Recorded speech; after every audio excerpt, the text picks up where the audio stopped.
যাত্রীরা দয়া করে শুনবেন, আজ 5ই জুন বিশ্ব পরিবেশ দিবস। ভারতীয় রেল এবং পুলিশের পক্ষ থেকে আপনাদের বিশ্ব পরিবেশ দিবসের শুভেচ্ছা। আপনারা জানেন, প্লাস্টিক অপচনশীল।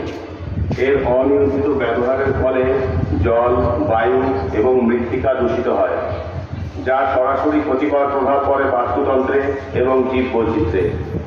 জলবায়ু পরিবর্তন এবং বিশ্ব উষ্ণায়নেরও একটি প্রধান কারণ হল প্লাস্টিকের অনিয়ন্ত্রিত ব্যবহার। প্লাস্টিকের ব্যবহার বন্ধ করুন এবং পরিবেশ রক্ষায় এগিয়ে আসুন। ভারতীয় রেল এবং স্পোর্ট আপনাদের কাছে বিনম্র অনুরোধ করছে, আপনারা স্টেশন কম্পাউন্ডের কোথাও প্লাস্টিকের জলের বোতল, পলিপ্যাক, চিপসের প্যাকেট এসব ফেলবেন না। এসব নির্দিষ্ট জায়গায় বা ডাস্টবিনে ফেলুন এবং পরিবেশ রক্ষায় আপনার সচেতনতার পরিচয় দিন। ধন্যবাদ।